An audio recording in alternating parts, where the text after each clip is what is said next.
जय हिंद दोस्तों। स्वागत है आपका अपने YouTube चैनल ओनली डिक्टेशन में। डिक्टेशन की PDF आप डिस्क्रिप्शन से डाउनलोड कर सकते हैं। तो चलिए शुरू करते हैं। 100 शब्द प्रति मिनट डिक्टेशन शुरू होगी 3 सेकंड बाद।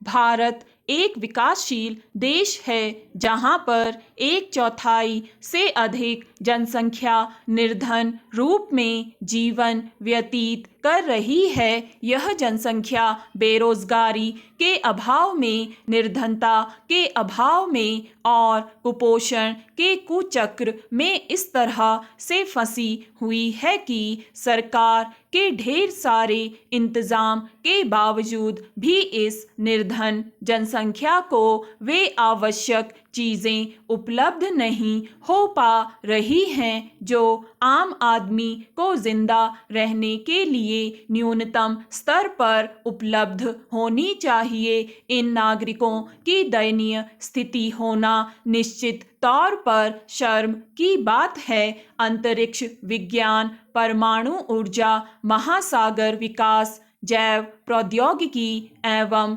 विज्ञान प्रौद्योगिकी के क्षेत्रों में भारत की उपलब्धियां कितनी ही गौरवशाली क्यों न हों, लेकिन जब इन उपलब्धियों को देश के प्रति व्यक्ति आय और निर्धनों की विशाल संख्या के साथ रखकर देखा जाता है तो मालूम होता है कि भारत की गणना आज विश्व के गरीब देशों में ही होती है। एक हिसाब से निर्धनता एक सापेक्षिक शब्द है जिसकी परिभाषा और परिधि देश काल एवं परिस्थिति के अनुसार परिवर्तित होती रहती है। भारत में निर्धनता को उस स्थिति के रूप में परिभाषित किया जाता है जिसमें कोई आदमी उतनी भी आय अर्जित न कर पाए जो उसके जीवित रहने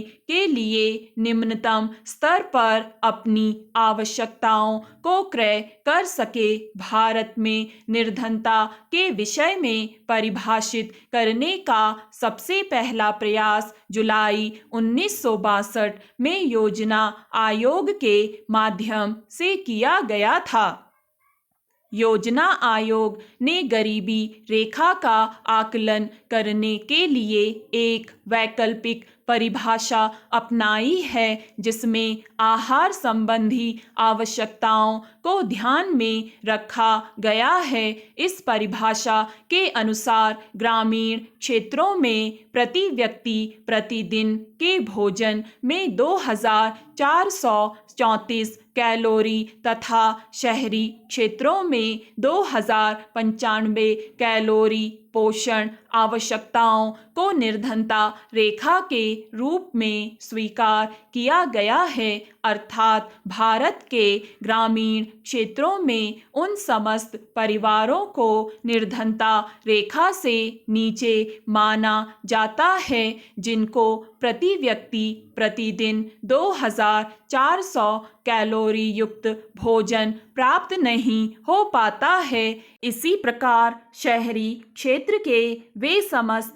परिवार निर्धनता की रेखा के नीचे माने जाते हैं जिनको प्रति व्यक्ति प्रतिदिन 2100 कैलोरी युक्त भोजन भी प्राप्त नहीं हो पाता है। औसत कैलोरी आवश्यकता का अनुमान आयु एवं व्यावसायिक वर्गों के अनुसार जनसंख्या संरचना तथा भारतीय आयुर्विज्ञान अनुसंधान परिषद द्वारा संस्तुत किए गए कैलोरी मानक के आधार पर लगाया जाता है। आर्थिक रूप में निर्धनता रेखा उस उपभोग वर्ग का मध्य बिंदु है जहां कैलोरी आवश्यकताओं की संतुष्टि होती है। चीन के प्रधानमंत्री के भारत दौरे को ध्यान में रखते हुए दिल्ली ट्रैफिक पुलिस ने यातायात के खास इंतज़ाम किए हैं। इस दौरान उनके गुजरने वाले रूट आम जनता और सामान्य वाहनों की आवाजाही पर 2 दिन प्रतिबंध रहेगा। सुरक्षा व्यवस्था और व्यवधान की दृष्टि से यातायात पुलिस ने आम जनता और वाहनों के लिए दूसरे मार्ग तय किए गए हैं।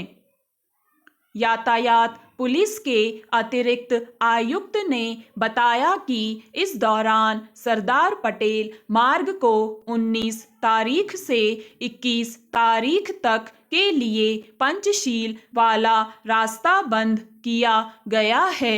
इसके लिए वाहन चालक रिंग रोड और वंदे मातरम सड़क का इस्तेमाल कर सकते हैं। ट्रैफिक पुलिस ने लोगों से अनुरोध किया है और सलाह दी है कि वे इस दौरान निर्धारित तय मार्ग का इस्तेमाल करें।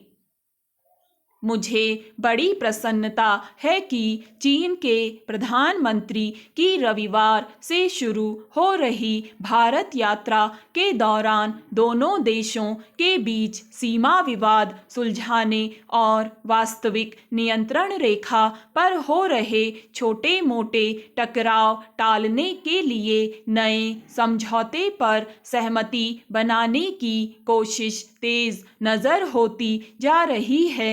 चूक भले ही छोटी हो, उसके दुष्परिणाम बड़े हो सकते हैं। अवसर भले ही छोटा है, उसके सुपरिणाम बड़े निकल सकते हैं। मैं यहाँ यह कहना चाहूँगा कि दोस्ती का हाथ आगे बढ़ाने के लिए यह सुनहरा अवसर बहुत अच्छा है।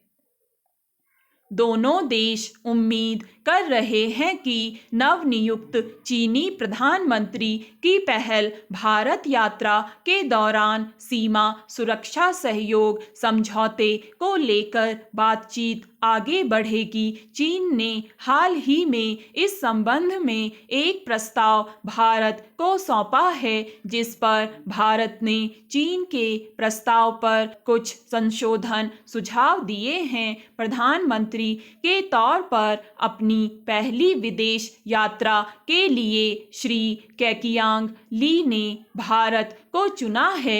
विदेश मंत्रालय के प्रवक्ता और विदेश मंत्रालय में सचिव के मुताबिक यह इस बात का संकेत है कि भारत को चीन सर्वोच्च प्राथमिकता दे रहा है।